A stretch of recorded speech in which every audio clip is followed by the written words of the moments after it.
Typing coaching centre में विजय का पहला दिन था। वो अपनी सीट पर बैठा टाइप सीखने के लिए नियमावली पुस्तिका पढ़ रहा था। तभी उसकी निगाह अपने केबिन के गेट की तरफ गई। गाय की आंख जैसी कजरारे ननों वाली एक सांवली उसी केबिन में आ रही थी। वो देखता ही रह गया। लड़की उसकी बगल वाली सीट पर आकर बैठ गई, टाइपराइटर को ठीक किया और टाइप करने में मशगूल हो गई। लेकिन विजय का मन टाइप करने में नहीं लगा। वो किसी भी हालत में लड़की से बातें करना चाह रहा था। वो टाइपराइटर पर कागज लगाकर बैठ गया और लड़की को निहारने लगा। लड़की की अंगुलियां टाइपराइटर के कीबोर्ड पर ऐसे पड़ रही थी जैसे वह हारमोनियम बजा रही हो। थोड़ी देर बाद लड़की को विजय की इस हरकत का एहसास हुआ तो वह गुस्से में बोली, क्या देख रहे हो? आपको टाइप करते हुए देख रहा हूँ। यहाँ क्या करने आए हो? उसका स्वर तल्ख था। टाइप सीखने। बिल्कुल सहज जवाब था विजय का। ऐसे सीखोगे? लड़की के स्वर में तल्खी बरकरार। मेरा आज पहला दिन है न, इसलिए मेरी समझ में कुछ भी नहीं आ रहा है। आप टाइप कर रही थी तो मैं देखने लगा कि आपकी अंगुलियां कैसे पड़ती हैं कीबोर्ड पर। कैसे पड़ती हैं? लगता है जैसे आप हारमोनियम बजा रही हो। आपको टाइप करते देखकर लगा कि मैं भी सीख जाऊंगा।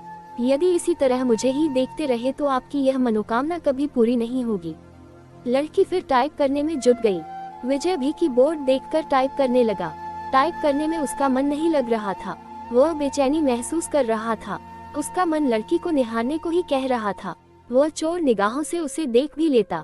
10 मिनट बाद ही उसने टाइपराइटर का रिबन फंसा दिया। वह उसे ठीक करने लगा पर ठीक नहीं कर पाया।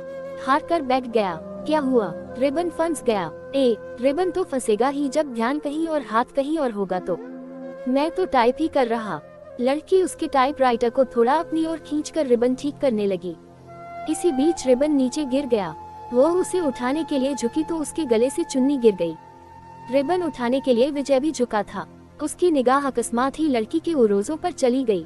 लड़की ने भी विजय की इस हरकत को देखा और उठकर फिर से रिबन ठीक करने लगी। विजय के चेहरे पर पसीना चुहचुहा आया।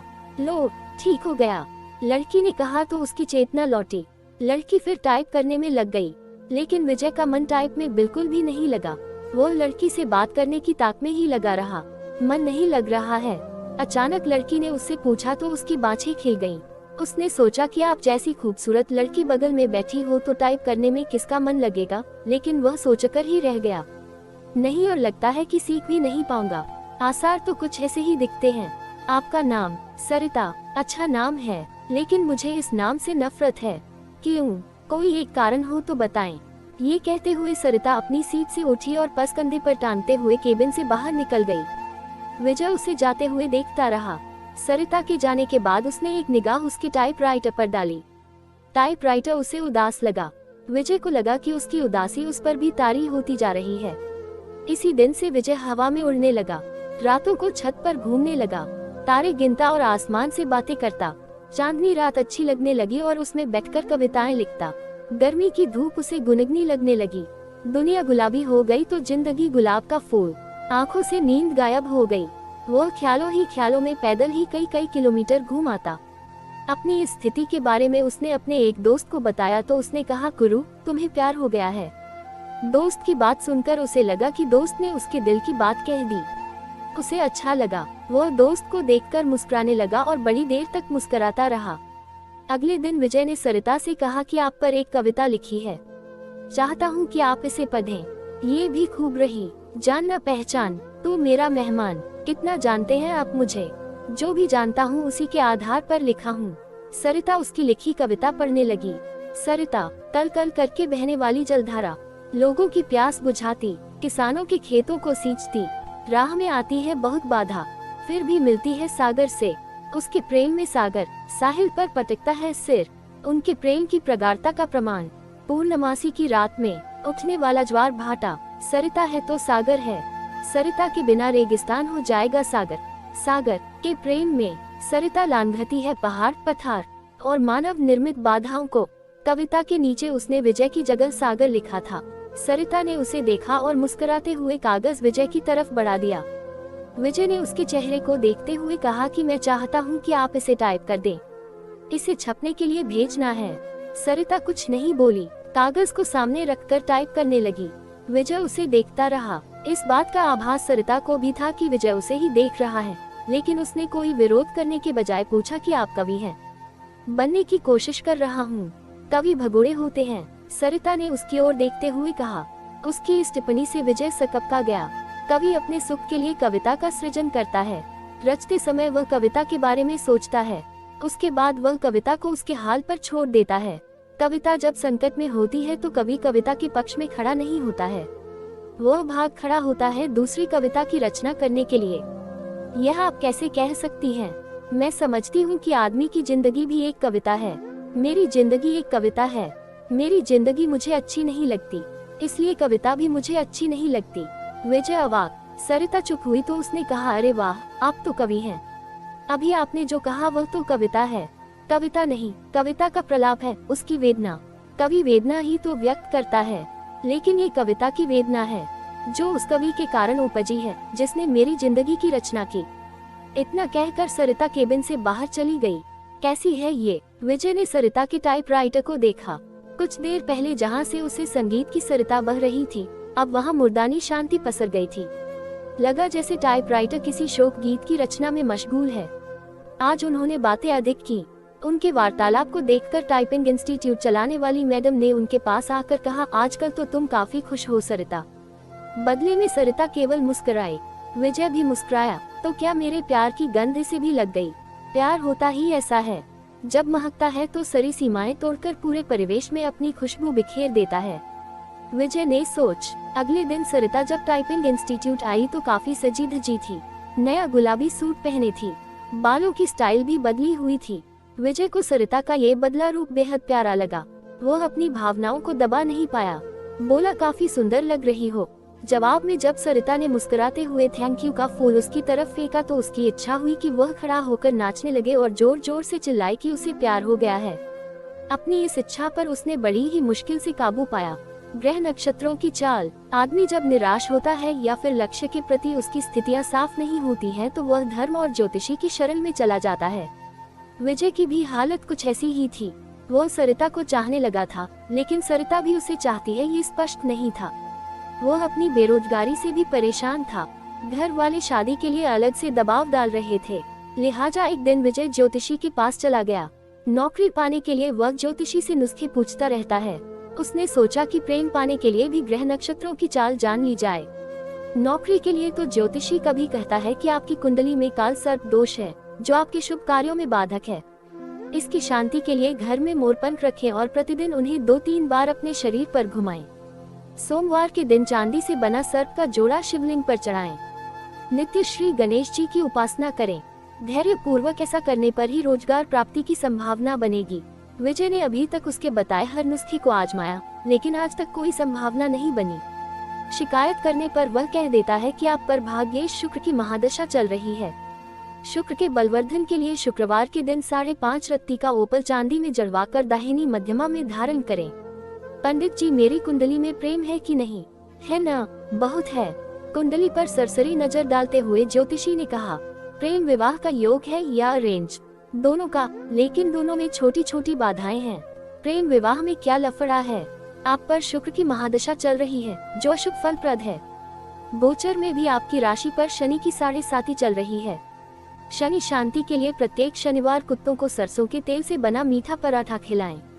ग्रह शांति के उपरांत ही प्रेम में सफलता की संभावना बन सकती है।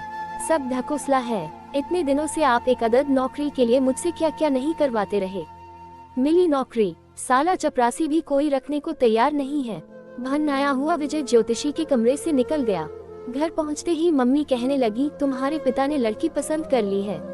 उनके दोस्त की बेटी है, बीए करके नौकरी कर रही है।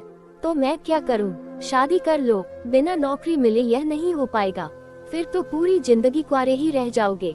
बीवी की कमाई खाने से तो कुंवारा रहना ही अच्छा है। कहते हुए विजय अपने कमरे में चला गया। एक सप्ताह तक सरिता टाइपिंग स्कूल नहीं आई। विजय रोज आता रहा और निराश होकर घर वापस जाता रहा। 8वें दिन सरिता के आते ही वो पूछ बैठा कि एक सप्ताह आई नहीं। जिंदगी में बहुत दिक्कतें हैं। कहते हुए सरिता अपनी सीट पर बैठ गई। क्या हो गया? मेरी बहन जो बीए कर रही है घर से किसी लड़के के साथ चली गई। दोनों बिना शादी के ही एक साथ रह रहे हैं। ऐसा क्यों किया? उसका कहना है कि यदि वह ऐसा न करती तो उसकी शादी ही नहीं हो पाती। मतलब हमारे घर के आर्थिक हालात। इतना कहकर सरिता चुप हो गई। मुझे नहीं लगता कि आपकी बहन ने गलत किया है। आज की युवा पीढ़ी विद्रोही हो गई है। वो परंपराओं को तोड़कर नई नैतिकता गढ़ रही है। समय के साथ सब ठीक हो जाएगा। पर माँ तो नहीं समझती। हाँ, उनके लिए समझना थोड़ा मुश्किल है, लेकिन आजकल सब चलता है। हमारा समाज बदल रहा है। बिना शादी के एक साथ रहना पश्चिमी परंपरा है, लेकिन अब ऐसा हमारे यहाँ भी होने लगा है। हाँ, बैठकर सपनों के राजकुमार का इंतजार करने से तो बेहतर ही है न कि जो हाथ थाम ले उसके साथ चल दिया जाए। चाहे 4 दिन ही सही, जिंदगी में बाहर तो आ जाएगी। विजय को लगा कि वह कह दे कि फिर तुम मेरे साथ क्यों नहीं चलती। हम शादी कर लेते हैं, पर वह कह नहीं पाया। जानते हो, मेरी एक बहन 12वीं में पढ़ रही है। उसका भी एक लड़के से प्रेम चल रहा है। वे दोनों एक दूसरे से शादी करने को तैयार हैं। अगले साल बालिग होते ही शादी कर लेंगे। सरिता ने कहा। विजय के मन में आया कि कह दे कि अच्छा ही है। वो अपने आप वर्क खोज ले तो तुम्हें परेशानी नहीं होगी। वैसे भी 3000 रुपये प्रति माह की नौकरी में तुम कौन सा राजकुमार उन्हें दे दोगी। अच्छा है कि वह अपने अपने प्रेमियों के साथ भाग जाएं। बातों बातों में एक दिन सरिता ने उसे बताया था कि उसके पिता की मौत हो चुकी है और वह 3 बहन है। उसका कोई भाई नहीं है। बहनों में वही सबसे बड़ी है। वह एक ऑफिस में काम करती है और उसे 3000 रुपये मासिक वेतन मिलते हैं। दूसरी जगह काम पाने के लिए टाइपिंग सीख रही है।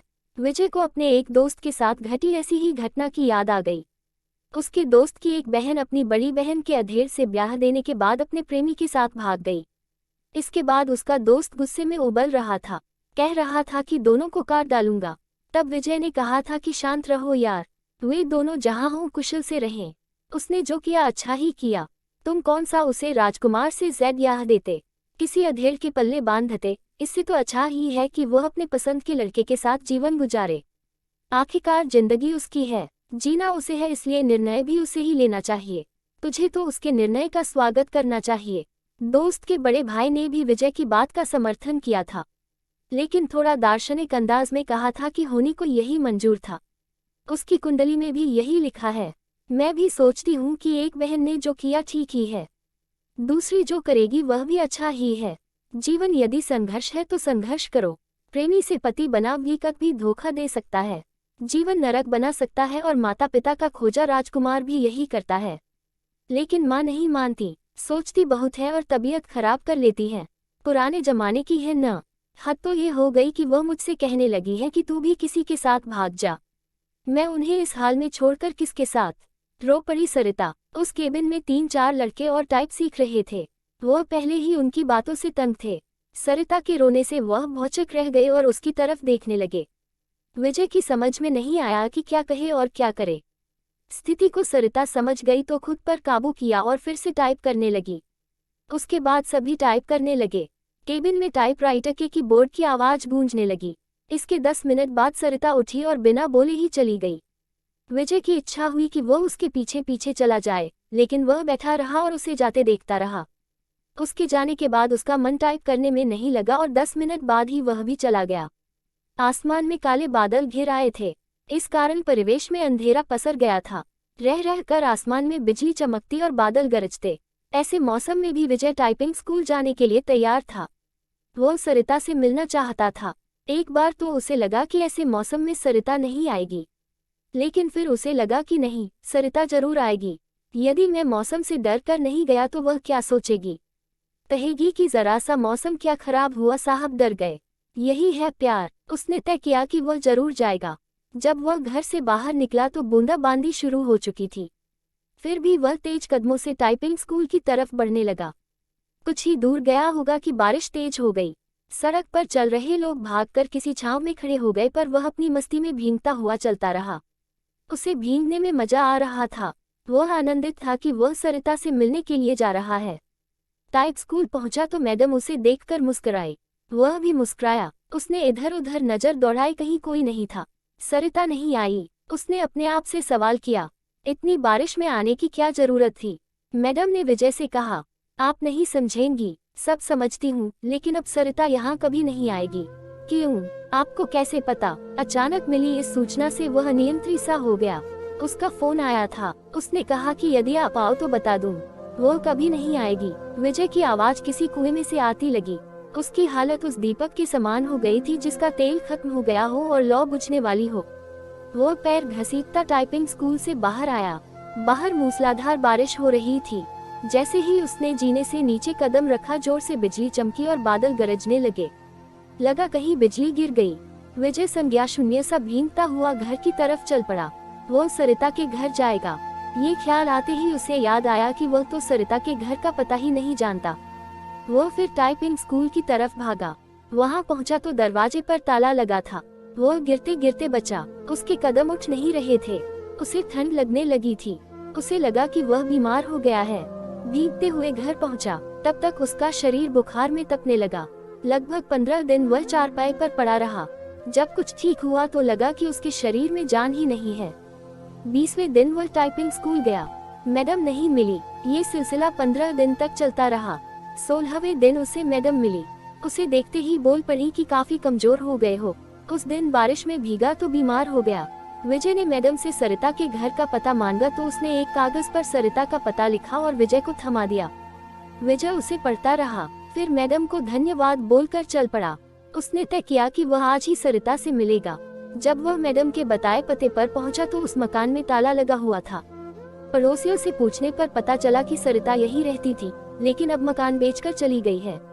कई लोगों से पूछने के बाद भी विजय को उसका नया पता नहीं मिला। निराश होकर वह घर लौट आया। सरिता के इस व्यवहार से उसे काफी धक्का लगा। उसे समझ में नहीं आ रहा था कि सरिता ने ऐसा क्यों किया। वह सरिता की याद में कविताएं लिखने लगा। एक दिन उसने एक सपना देखा और उसके भावों को कविता के रूप में कागज पर लिखा। वह सरिता की याद में कविताएं लिखने लगा। एक दिन उसने एक सपना देखा और उसके भावों को कविता के रूप में कागज पर लिखा। सरिता जो निकली अपने उद्गम स्थल से, सागर की चाह में चली। द्रुतगति से सामने आ गया पहाड़। टकराने के बाद बदल अपना मार्ग था लंबा। पहाड़ों की श्रृंखला थी, पठार और पथरीली जमीन भी। आदमी भी खड़ा था, फावड़ा लिए, बांध बनाने को तत्पर। खेत सींचने के लिए चाहिए उसे पानी, पीने के लिए भी बिजली भी तो चाहिए। घर रोशन करने के लिए, कारखाने चलाने के लिए, कारखानों के कचरे को बहाने के लिए भी चाहिए उसे नदी। प्रकृति से लड़ते नहीं थकी वह, बहती रही अविरल। दिल में सागर से मिलने की चाह लिए भारी पड़ा प्यार। अवरोधों पर पहुंच गई वह साहिल पर, लेकिन मानव ने बना बांध, रोक दी उसकी धारा। कारखानों की गंदगी उड़ेल सड़ा दिया उसकी आत्मा को। अपने आंसुओं से धोती रही वह अपना बदन। निर्मलता से मिलना चाहती थी सागर से। विकास उन्मादी मानव ने रौंद दिया उसकी आत्मा को। जिंदा लाश हो गई वह। उसके लिए तड़पता है साहिल पर पटकता है अपने सिर को। उसने तो दम तोड़ दिया। मानव के विकास में सागर भेजता है बादलों को उसे पुनर्जीवित करने के लिए। वह जानता है बेवफा नहीं है वह, सच्चा है उसका प्यार। कैद है वह मानव के विकास में। बरसते हैं बादल, उफनती है नदी, मानव को दिखाती है अपना विकराल रूप। मिलते ही प्यार की ताकत तबाह कर देना चाहती है वह। मानव सृष्टि को बदला लेना उसकी प्रकृति नहीं। भागती है तेज गति से सागर की ओर, बाहें फैलाए स्वागत करता है सागर। बताना चाहती है अपने कष्टों को वह, लेकिन कुछ भी नहीं जानना चाहता सागर। जानता है वह मानव स्वभाव को, उसका भी तो पाला पड़ा है इस स्वार्थी प्राणी से। विजय की इस कविता को पत्रिका में छपे 1 माह से अधिक हो गया है, लेकिन उसके पास इस बार भी अब तक सरिता का कोई पत्र या फोन नहीं आया है। उसे उम्मीद है कि एक न एक दिन सरिता उससे संपर्क जरूर करेगी। जब से यह कविता प्रकाशित हुई है तब से वह फोन की प्रत्येक घंटी पर चौंक जाता है। यही नहीं, हर रोज पोस्टमैन का बेसब्री से इंतजार करता है और जब उसके आने का समय खत्म हो जाता है तो वह उदासी के गहरे समुद्र में डूब जाता है।